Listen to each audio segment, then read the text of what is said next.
Good afternoon. First of all, I want to thank Dr. Manjari Prabhu and the PILF team for putting such a spectacular festival. Every year we are seeing that PILF is growing by leaps and bounds and really putting Pune at the top where it belongs when it comes to the cultural capital of Maharashtra.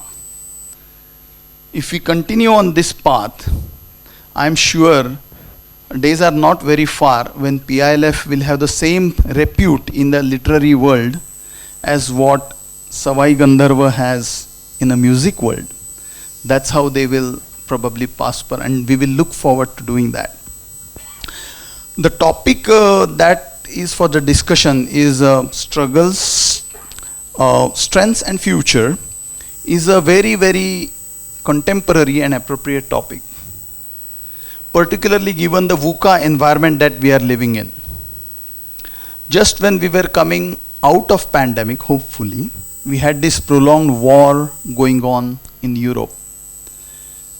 Energy and food crisis were triggered out of the war. Further cascading effect resulted into inflation, and then that is derailing the global economy, and projections are that the world may head for recession.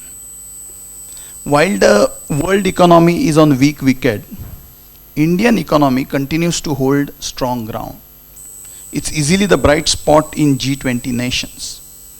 And therefore, how India will continue to be on that path, how it will continue to negotiate the geopolitical upheavals, what are its challenges, what are the opportunities.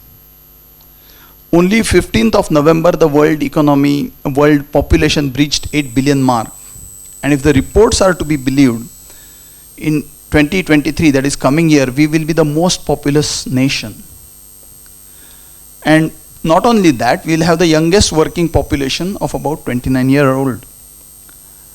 This demographic dividend is for taking. However, it's not that easy, and that's where the struggle parts come in. How to find value-added, meaningful employment for the huge youth population that we have?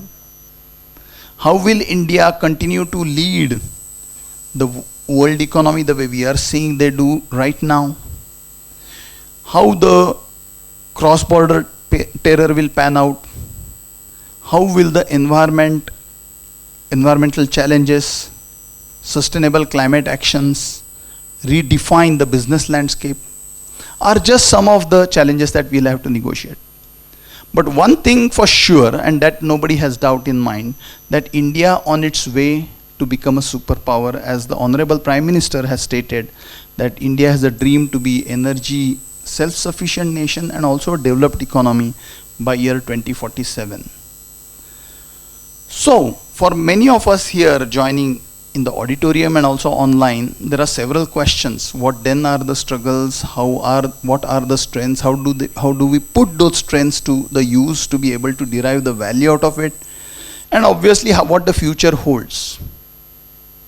We are extremely fortunate to have on the stage two towering personalities, iconic personalities from our very own Pune, who have been there, done that, and Dr. Chaudhari, first generation techno entrepreneur from a small town of Fulton, Kolpewadi in Nagar district. He has gone on to win the most prestigious award and set up an enterprise which is having references over 1,000, over 100 countries and across all 5 continents.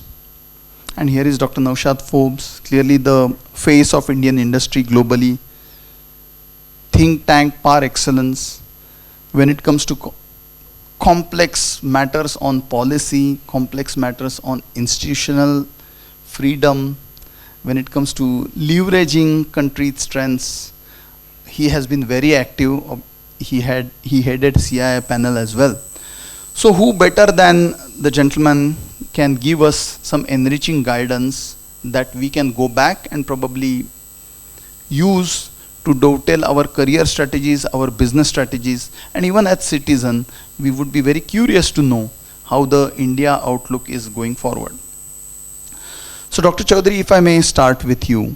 Uh, Earlier this year, you were awarded with Holmberg Award for your lifetime achievements in bioeconomy. Heartiest congratulations. And you became the first Indian to receive this award, and this was just a follow-up award of the one that you won in 2020, George Washington Carver Award. So you seem to be getting all the global accolades in the bioeconomy. So will you kindly tell us more about these awards? What do they mean to you? What they mean to India? And how the whole bioeconomy canvas is panning out to help India achieve its nationally determined contributions. Dr. Chaudhary. First of all, thank you PILF for giving this opportunity to be sharing the dais with Naushad. Itself is a big honor. It's always a Pleasure. Yeah. And I worked with Naushad as a part of CIA when I was managing the bioeconomy committee. That time it was called Bioenergy Committee. Bioeconomy got coined later on. Well, so this is for the appreciation of the organizers.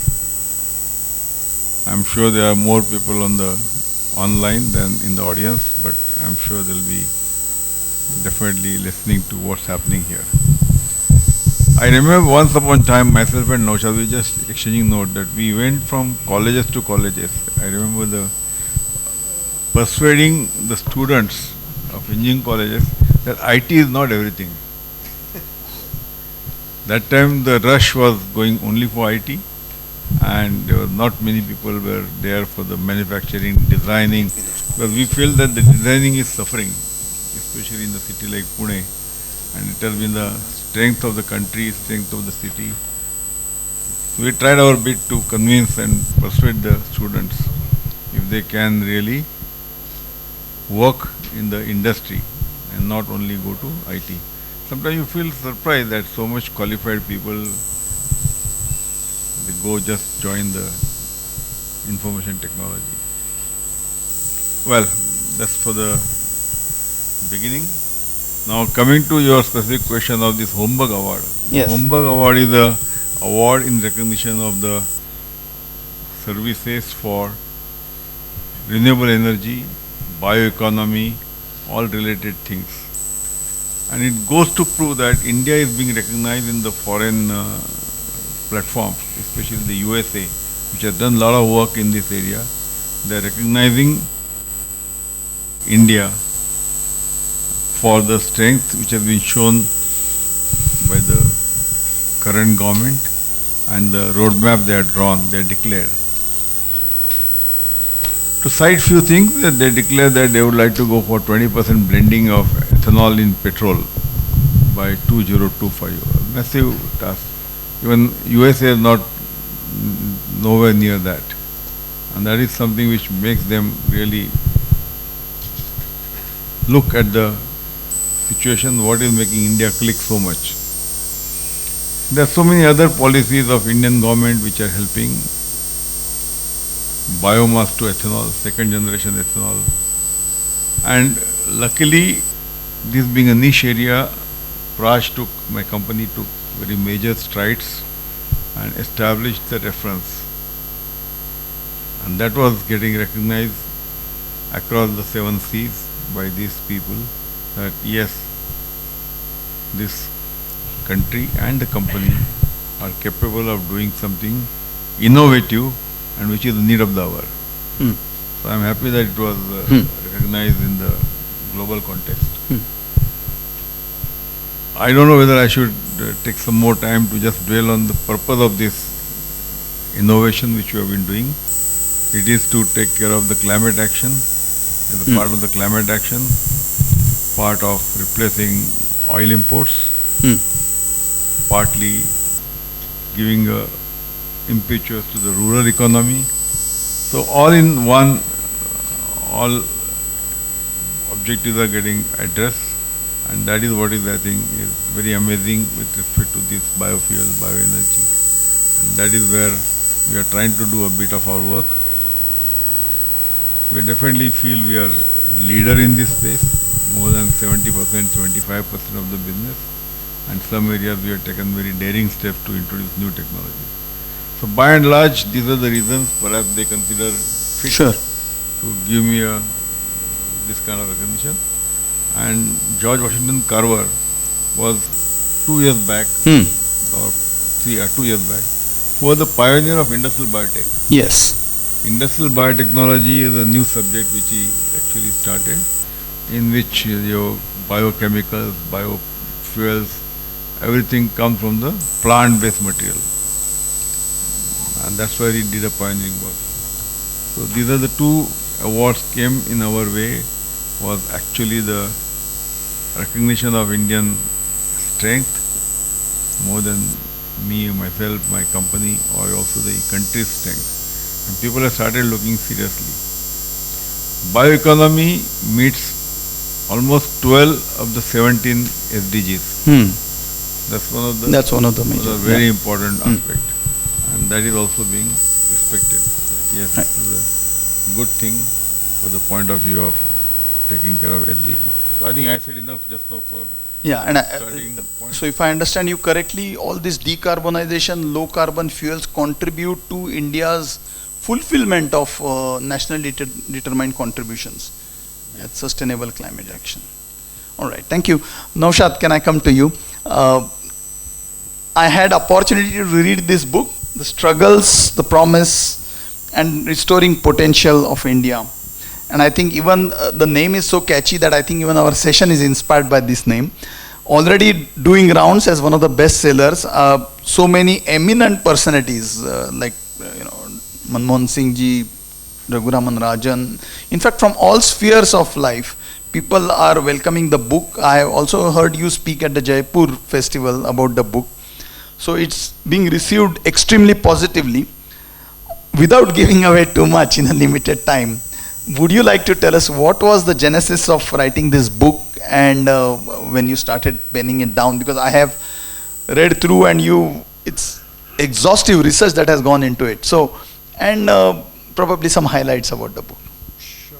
Thank you, Ravi. And it's, as Pramod said, it's wonderful to be at the Pune Literature Festival because, Sure. Karma Bhumi, I was in Jaipur, I was in Bombay and a few other places.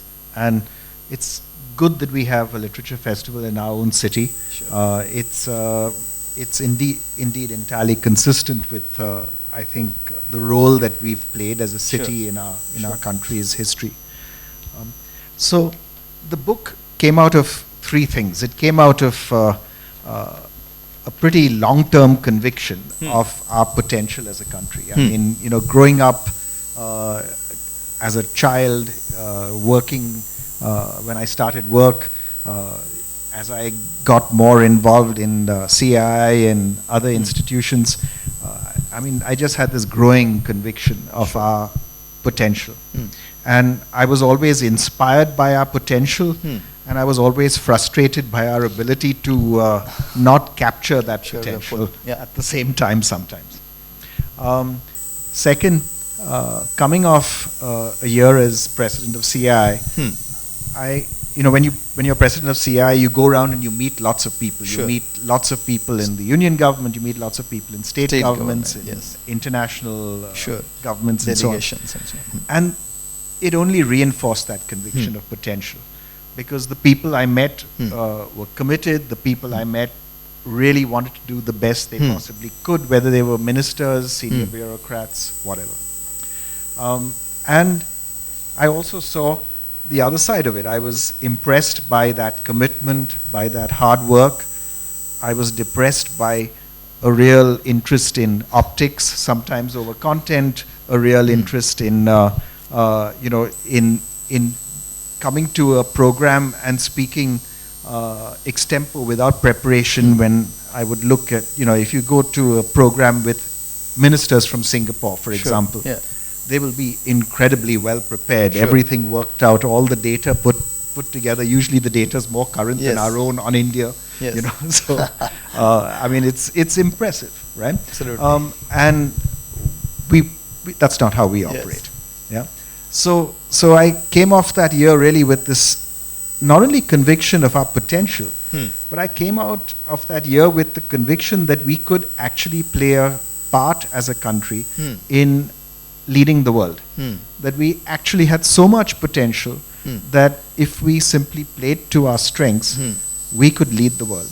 Sure. But that also meant we needed to understand what we were good at, what we were not so good at, Sure. Yes. and design policy accordingly, and have the right expectations not only of the government, but have expectations of industry playing a role that was much beyond the normal role you would expect of industry in a country. Yes.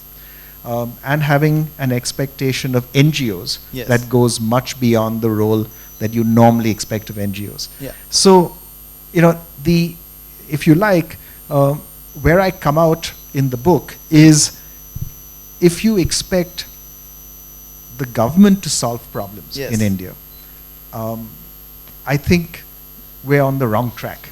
That's right. Yeah. We should expect industry to play a much bigger role, And so also cities. a bigger role in being more inclusive in its growth opportunities. For example, what Pramod talked about in terms of bioenergy, one of the great attractions of bioenergy is its inclusive aspect. Yes. Absolutely. You employ a lot more people because your source is agriculture and farming. Yes. And this involves then millions of people who Absolutely. get something Yes. productive to do, as opposed to getting the oil out of the ground from a few oil wells, which usually aren't in the country anyway.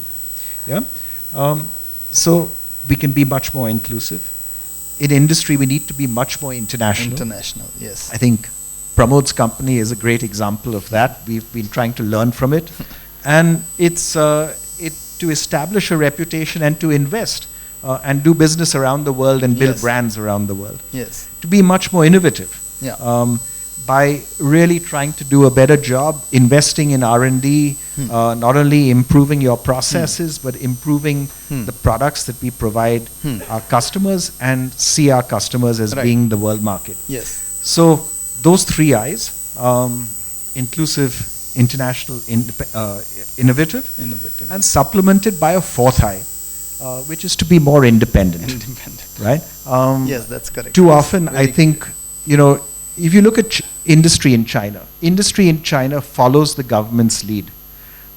Industry in quite a few other countries, the government plays a very major role. And when we would go around and meet people in these countries, I was always struck by how the bureaucrats we met seemed to be more capable and with it than the industrialists that we met, right? It's not true in India, right? And I think in India, industrialists have a role to play in speaking their mind, in saying what they think, Candid, yeah. and in developing their own views of what's right for the development of the country and the Yes. progress of the country. Yes. So to be more of those four eyes. More on those four And so eyes. that's my expectation of industry. The third thing that prompted the writing of the book was the pandemic. Okay. Yes. so the pandemic- You wrote there in the prelude. The pandemic meant that I didn't travel out of Pune for 17 months. Never happened, even when I was a baby. And as a result, I had time to write. Right. And to do a lot of reading, to do a lot of writing. So, in a sense, I can thank the pandemic for Every cloud has a giving silver me that lining. Yeah, opportunity sure. Sure. of writing doing the that. book. So that's really what prompted the Prompted the writing of the book. But I just wanted to make one last comment and to connect with what Pramod said. How would you go about fostering the right kind of sustainable solutions in a country like ours? Now, if you're Norway, maybe you rely on state capacity. You rely on the government deciding that these are the right technologies that one should pursue. If you're India, I don't think we should rely on the government making technology choices. Instead, I'm a firm believer in a carbon tax. Because if you it's easy to implement. Yeah. It requires It's very source, little in the way of state capacity. It's at one go you implement it, and it's technology agnostic. Absolutely, You yeah. end up, therefore, you would end up with a huge, powerful incentive Sure. to adopt the right kind of Sustainable sustainable solutions, Absolutely. whether it's bioenergy, whether it's the adoption of electric vehicles, but provided the source of the electricity is then renewable.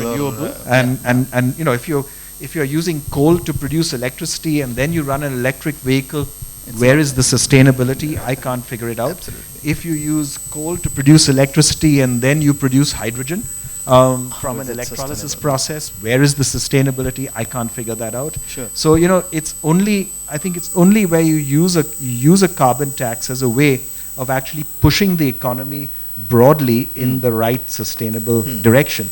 And that's the kind of, if you like, policy intervention that I would advocate in the book. Sure. Don't rely on the state doing wonderfully detailed technical choices Sure. and little Sure. little corrections here and there. Limit the intervention, make those limited interventions sensible and powerful, Definitely. and then get out of the way and let things get Let on things, with market industry. mechanism play out. So it's not about just the incentives, but also the penalty. That's the part of it. So, Dr. Chaudhari, when I heard that I have to interview you, I had opportunity to read your book. And I think you have penned your memoir, your journey of how how you have come this far, and it amazed me. As someone from IIT, going abroad, as the trend was then and even now, was an easy option. And I could connect that because of your patriotic roots. Probably you said that no, I want to work in India, and then you have all these great multinational jobs. But I think somewhere at mid stage of your career, when you were just about getting into middle management and higher management, you decided that you want to pursue entrepreneurship. Now, talking of struggles, I would like to know from you that what were the struggles, because in these 4 decades you have seen pre-globalization era and now we are in the digitalization era. So many things have happened over a period of time. So how do you see that role in terms of struggle, and what message would you give to budding entrepreneurs, that how do you negotiate? Because negotiating struggles successfully is a hallmark of successful entrepreneur, and that's where you are, both seen, unforeseen. So would you be so kind to throw some light on it? The struggles, I can call it as the challenges. Okay, struggle is little Negative connotation. Challenges Is a right one. and you can always convert challenges into Opportunities. Acha. That's a good one. So it is the challenges, and converting those challenges into opportunity is a very, very exciting journey. Now, if I look at my individual level, and other thing is at the national level, I'd like to take a little break to have both the parameters defined.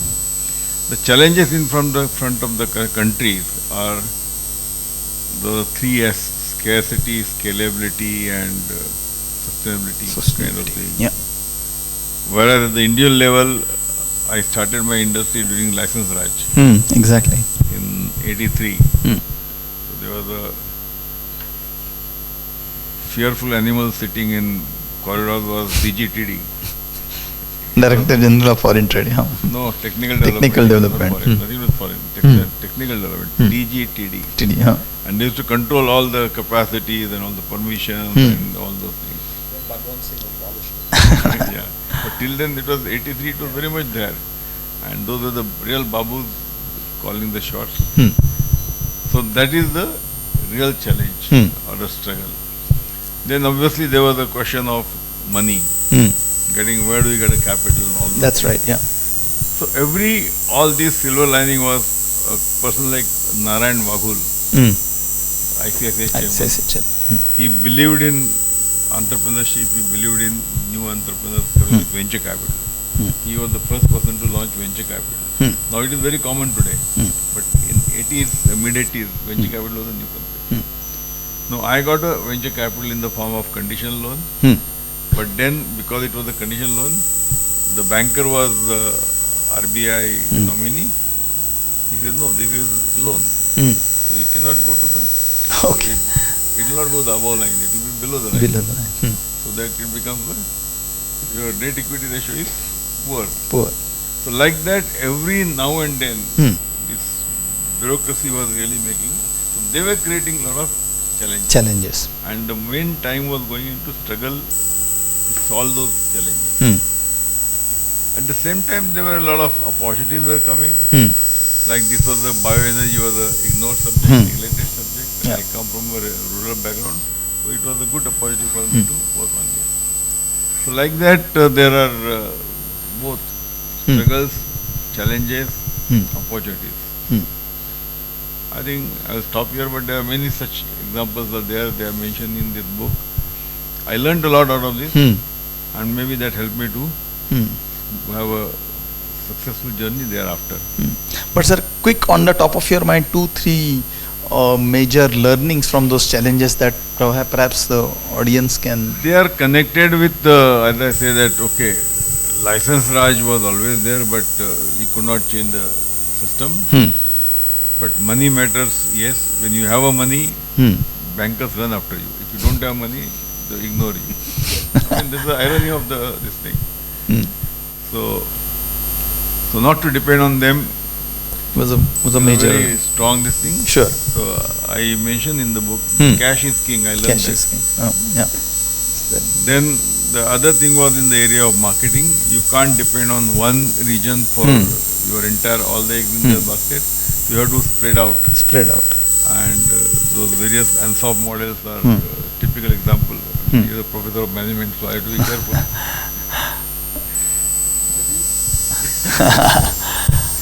So new products, new territory, and all those things. And because you are successful in one area, it doesn't give you a clean sheet to become successful in other area. So that is a big learning. Every case is a different. Special, it has been taken on its own merits and parameters. So like that, there are many learnings for the new people. I feel that current generation is comparatively lucky. They are gifted this thing in terms of many things, which was not the case that time. I don't want to glamorize that, but yes, it gives a lot of and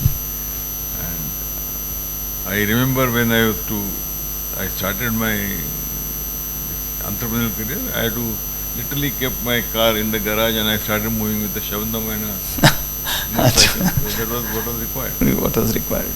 Anyway, so those were the days. I enjoyed it. I think all these struggles or challenges are captured, and how you came out of it is there in the book.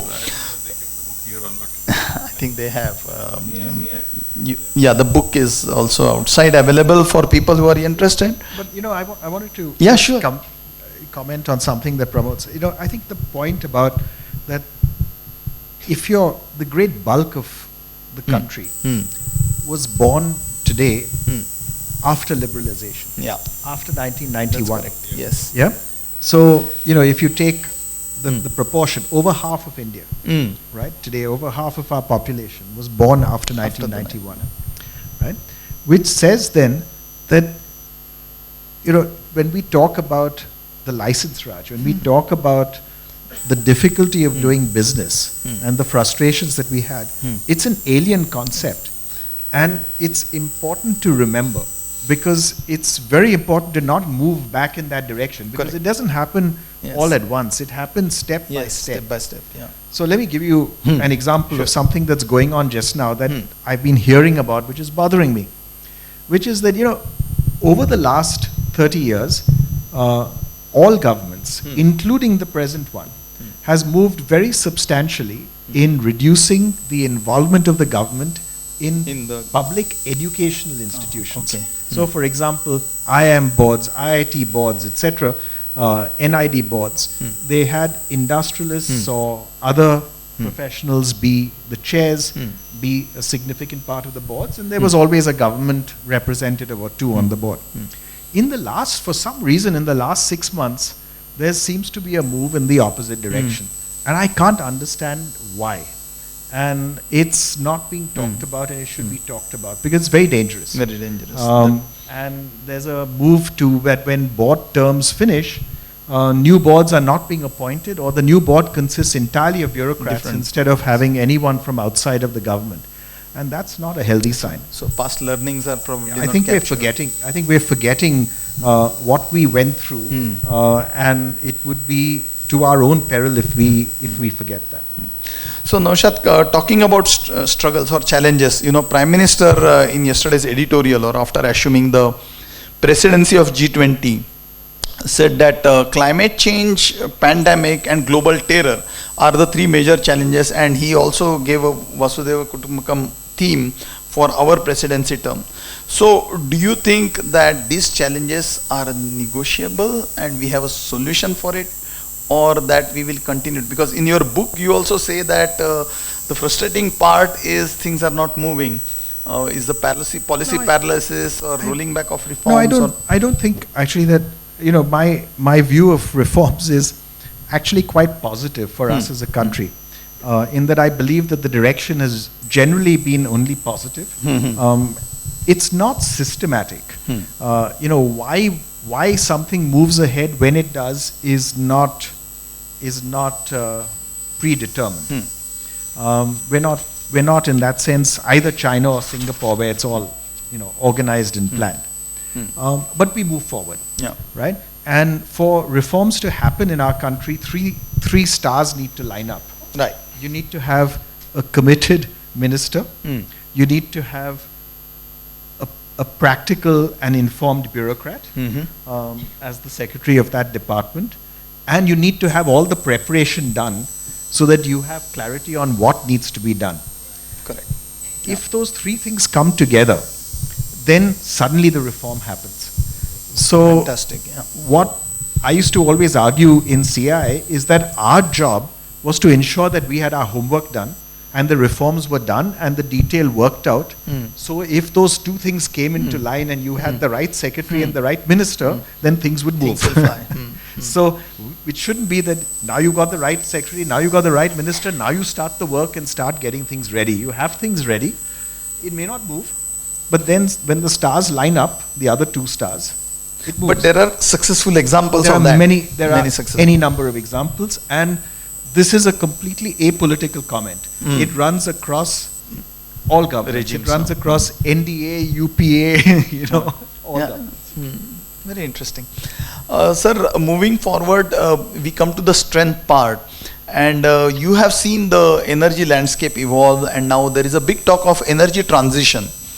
Now, an economic like India, which is heavily dependent on fossil fuels for its survival, there are still clarion calls given for energy self-sufficiency. There are targets being set in terms of roadmap to achieving energy self-sufficiency. It is said that there is potential.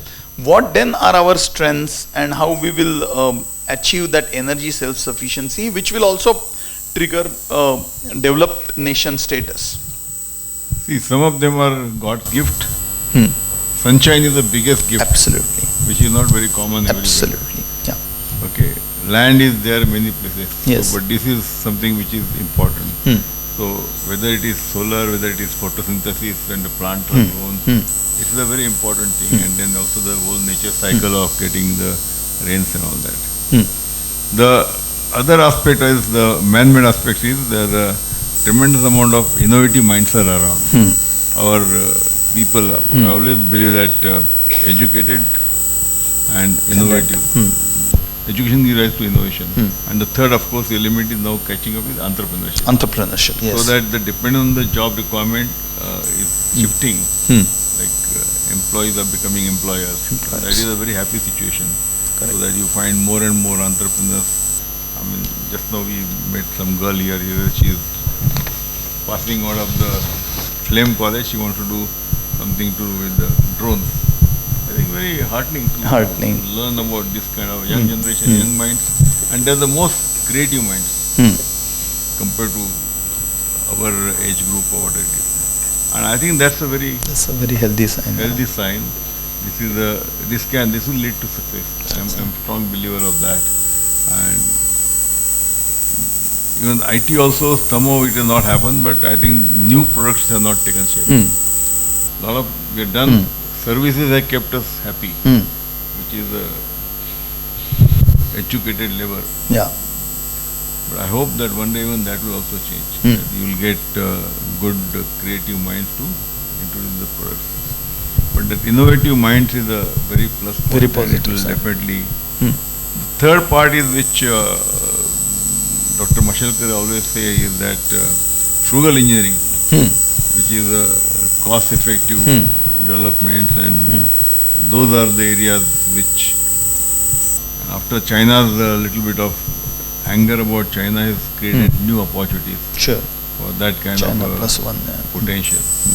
Of course, we should not get totally stuck up on that. Yeah. We should still continue to, but that's the danger there. Again, it's a China plus one policy will give you a lot of external investment. contracting work, but it's not that you will get a original work. So that has to be always balanced. So I'm sure there's a lot of opportunity on a variety of things. I'm sure Naushad can throw more light on this. Yeah, sure. No, I fully agree. I fully agree. I think that, first of all, in terms of innovative minds, I'm a great believer in our environment actually fostering innovative thinking. Very often people criticize our school system and they say, rote learning, etc. And look, with the rote learning, how can you foster innovation? And I always say, I don't worry about it. Because regardless of how much we might try to kill innovation in our kids in the classroom, the moment they step out of the school, they're confronted with the reality of India, which means that, you have every kind of assault on your senses. And that simply is such a vibrant environment that regardless of how much we might try to kill the innovation in the classroom, it bounces back the moment the child walks out of the gate of the school. So I'm pretty positive actually about our ability to be thoroughly innovative as a society, because we are used to doing it on a day-to-day basis. I have a comment though about frugal engineering. I'm a skeptic, and there's a reason why I'm a skeptic. I believe we should develop products for the bottom of the pyramid. There I am 100% aligned with Dr. Mashelkar, because that's what expands the market, that's what's important to do for the good of people, and that's what changes the country and the world. So that part, 100% agree. How do you get there? I think you have to do the best possible job. Whether that's cheap or expensive doesn't matter, because at the end of the day, the innovation that you carry out needs to be very high quality. And developing something that is the best for the bottom end of the market may actually require a lot of investment, and that's fine. That's fine. So I am a believer in frugal manufacturing and in having a product that caters to frugal means, but not necessarily frugal engineering or frugal R&D. There is a slight difference between the two. Perhaps more from less doesn't, not broad brush paint. Okay. Naushad, in your book you stress about leadership, and you say that the leadership doesn't necessarily only have to come from government. In fact, you say less and less of government, more and more of firms or companies, and more of citizens. And then you also talk about we are talking about strength. So you talk about this economy, institution, and diverse culture. You are very gung-ho about it. So how do we leverage all these strengths to realize our potential? Because your book is about realizing potential. So first for industry, yeah. So for industry, as I mentioned earlier, I have very high expectations and very high demands. I have those expectations of more of those 4 eyes. So I won't say more about that. You can read more about that. We can talk more about that afterwards. Institutions. Why are institutions important for our kind of country? Institutions, independent institutions, matter because it's the collection of institutions that set the rules under which we operate. So we should not rely on a government to decide what's right to do. Rely instead on the combination of institutions. Right. And institutions is everything from formal institutions, our educational institutions, the Supreme Court, all the court system in general, the Election Commission of India, the Reserve Bank of India. All of those are formal institutions.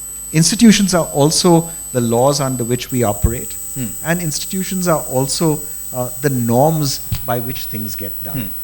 So what are those norms? And that's where you start getting into the cultural aspect. So institutions should set the rules under which we operate, because then we can each operate and do the best we can without any one person or group of people needing to decide what's right to do. Right? It's the institutions that determine that and frame the environment under which we can all operate as firms or individuals. The culture bit, I really think that we have, in India, we have the most diverse culture of any country in the world by far. By far, right? We come in all shapes, sizes, colors. You look at the northeast, look at the north, look at the west, look at the south.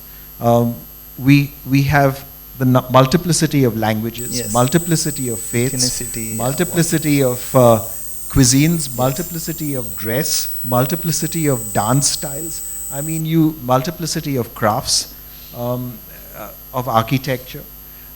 These are tremendous strengths, because it means that India has something for everyone, right? We have something that is attractive for everyone. So if you believe in the rule of law, we have governments that want to control. If you believe in complete freedom of action, we have, sometimes almost anarchy in certain areas. Right? If you believe in very public-spirited businesses, we have some great public-spirited businesses in India. I think more public-spirited than in most other places. Yes. Right?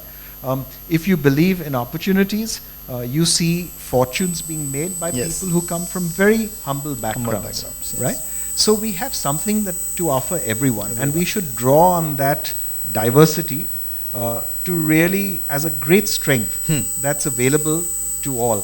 And we should not try to homogenize, not try to say, this is what it means to be Indian, this is what it means. Put in a box, kind of. No. Go on the basis that we represent the world, and we have something for everyone, and we can actually offer different paths, different alternatives, different opportunities for progress for everyone. And I think we should actually be very open to people coming to India from all over the world, to work, to start companies, to become entrepreneurs here, and to become part of our own prosperity and growth in the future. And starting with, we had a period of time where we had a real reverse brain drain, where we had lots and lots of NRIs returning to India. Very positive, very good thing to do. We should see much more of it happen, and we should make it really attractive for people to come from everywhere and be part of the Indian growth story. Fantastic. You are the thing. Can I ask you? Definitely. Fantastic.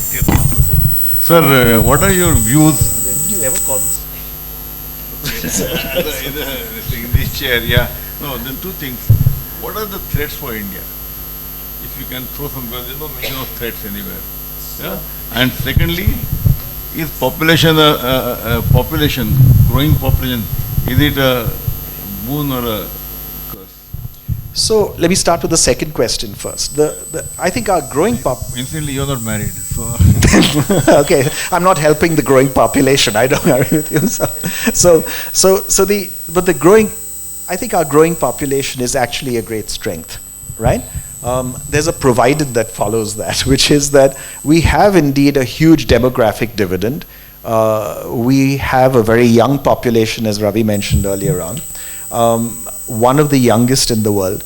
I was talking to someone earlier this morning who's from Belgium, and he said, we really have no engineers. We need to get some engineers. Can you train some engineers? And then, every year train 10 engineers who we'll recruit. Yesterday, I was talking to someone who said the same thing, except that he was from Switzerland. Last week, from someone from Japan saying the same thing. And you keep going, we have this abundance of talent which comes from our growing population. Now the provided is what? The provided is that we have this huge young population with all the benefits that provides. But that young population needs to be educated, and it needs to be productively employed. So those two are absolute requirements. We need to give them whatever input we can so that they have the ability to participate in the modern economy. So we must educate them in schools and colleges as best we possibly can, because that's how they can then be included in the economy. That's the best, the most solid way of including people in growth is education. Right? It's better than anything else. It's better than any handouts, better than any direct benefit transfers, etc. That's all to take care of immediate needs and distress. It's not the way to include. The way to include is to educate.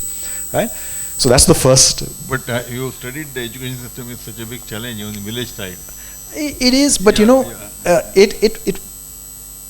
we have big challenges in our education system. I agree with you. But we have the new education policy actually has a very sensible focus for school education. It says focus on one thing, only one thing. So it's very manageable. Second standard outcomes. Why? Because otherwise children learn how to read and do arithmetic at the second standard level in the 5th, 6th, 7th, 8th standard, which means that they really don't learn much else in school, because you need that basic capability of doing arithmetic and reading to learn anything else. So this single intervention of second standard outcomes is the right thing to focus on. So it's a very sensible approach. It needs to be properly financed and incentivized for the states to all move in that direction in a much more rapid way. Yeah? Employment, equally important. And how do we create millions of good quality jobs? So how do we really have a focus on labor intensive manufacturing, on the kinds of things that Pramod was talking about, so that millions of people are employed in agriculture and agro-processing industry, which again can put, you know, it's really good, you're value adding from the ground and using your sun as your source of energy, pretty fantastic. Yeah? So finding ways to put millions, and tourism, by the way, is my other big, as you know in the book, yeah? So is the other big potential employer, yeah?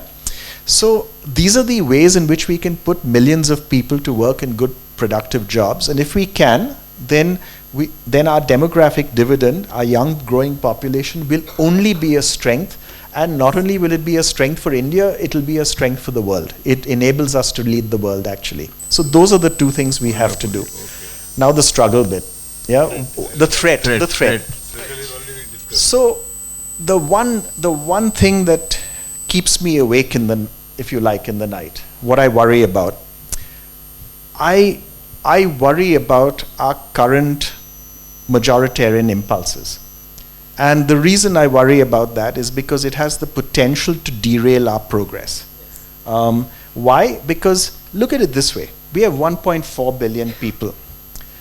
Is there anyone in the country who thinks that if you have 200 million disaffected people, it will help us as a country? It seems to me that, you know, you can cheese off, you know, I'm a Parsi, you can cheese off the Parsis completely, right? We don't matter, right? We're 0.01% or whatever of our population, right? But 200 million is a big number. And I think 200 million have to feel included in our growth and progress. And if they don't, then we're going to always have subpar performance. So I worry about that. Shall we move forward? So, sir, now the third leg about future. And you have, Dr. Chaudhary, been a strong proponent of sustainable growth, and you have coined this concept of innovation grid, and you also talk about the upcoming trends.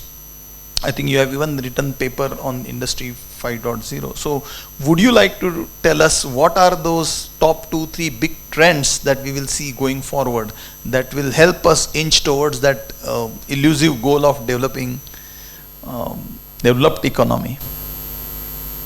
See, this has to be appropriate to our requirements. Yeah. Okay? I mean, I'm not looking at the European or those kind of countries. Yeah. In our area, this balancing between growth and sustainability is going to be a big requirement. Therefore, that Industry 5.0 is that, okay, you can't stop at 4.0. You have to include the bioeconomy as a part and parcel of that, which will give you that edge. Or they're talking about the robots should become, they're like having some of their mind. Yes. They will, collaborative robots. That people are thinking. But my point is that bioeconomy will play important role Major because role. you are dealing with the plants, agriculture, and population. Hmm. So all those things and environment. Hmm. So this three P's, triple bottom line, I think has been my principle of for yes. real sustainability. It comes from that, and that's where the whole efforts of the development has to be in that direction. So it covers practically all aspects of environment, money, jobs, population, everything. So this is the way I look at it. The future is in that manner. I think you are also in the back room talking about 3 E's, everyone, economy. Yeah, same thing, 3 P's or 3 E's, and you see those 17 SDGs, they are all interconnected. all list through. Yeah. So basically the word sustainability is not only word for the sake of it, it is really having very powerful meaning, and to bring it into practice is very, very critical to the whole progress. And I hope India will keep on doing those attempts, is my belief. Okay, so Naushad, going to you. You again, I'm going to go back to a little bit this thing about less and less government, more and more companies, because you believe that we have talent, we have companies, and they can really pull off a great future for our nation. How is the bigger question? So. Yes, the future, and this in your opening remark also you said that the frustration has been maybe the pace of progress or not our inability to pull all this through together. So how do you see in going forward all these elements coming together, whether it is government, corporations and citizens working to common goals? So I believe very much, it's not, when I used to believe in less government. Right? I no longer believe in less government. I now actually believe in more focused government. Right? In other words, that government should do fewer things, but by doing fewer things, do them better. Really well. Yeah. Right? And what are those fewer things? So there are 6. Yeah. So primary education, especially school education, primary health. Right? We saw this as a need in the pandemic, of course. Yes. Right? Then the criminal justice system. Right? Financial regulation. Right? The tax system. Yes. Right? And going with the criminal justice system, if you like, police and law and order. Those are the 6 roles of the government. Right? And the government needs to get those right and better. Right? And this is when government, I'm using government as a generic term, union government, state governments, local governments, it's some things come under the state, some things come under the union, some things come under local. Yeah. So between them, we have to get those 6 things right. And if the government focuses on those things and really gets them right, then the rest of what needs to happen is what industry should worry about, what NGOs should worry about. By the way, when I was looking this up, we have the largest number of NGOs of any country in the world. Right? Apparently, we have 3 million NGOs, which I think must count a lot of socially committed grandmothers, but it's okay. We have 3 million NGOs, which is wonderful, right? Sure. Let those NGOs, if you're Norway, you don't need the NGOs. There's no space to perform and play that role as effectively. We're India, so there is that space to contribute and do great things as an NGO. And we should rely on the NGOs. NGOs should hold industry to account, so they keep us honest. And it should help us deliver benefits to people at the end of the day. Primary education, primary health. Okay, fantastic. One quick point Dr. Chaudhari mentioned, and I want to ask the same question to you, Naushad, that when talking about the risks, he mentioned the risk. Is it the global terror? Is it the big tech companies, all Meta, Amazon, Apple, Microsoft, Alphabet, becoming too big to control? Is it cyber security? What are those 3 big risks, let's say, you see which can upset the apple cart? So we have actually, there are laws on the books for against monopoly exploitation, right? So we have the Competition Commission of India and the competition law has all the right provisions. And it has the provisions to protect society and the economy against that kind of concentration of power. It needs to practice and follow through and ensure that sectors are not, you do not have huge concentration that takes place in a particular sector, particularly infrastructure sectors. So we have the rules in place, and many countries have the rules in place. It's a matter of practicing them. The US has not been very good at practicing anti-monopoly, practices in recent years. It did until the 80s, and then somewhere along the way it decided to kind of step back and let whatever happen. And that was probably a mistake. And it shows in the concentration of the big tech companies now. Absolutely. So I think it's a matter of really ensuring that you do have good competitive markets, and that if you have certain firms that are getting very dominant in a particular industry, you do not let them acquire other companies. You actually stop that from moving ahead, because that's the way in which you ensure competitive markets. All right. One last question, Dr. Chaudhary. Yourself, you and Naushad as well talked a lot emphasis on education. Yeah. So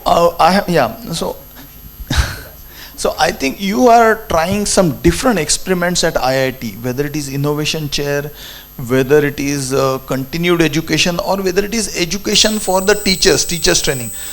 Would that be a game changer? I think it is the need of the hour. Continuous learning is the need of the hour.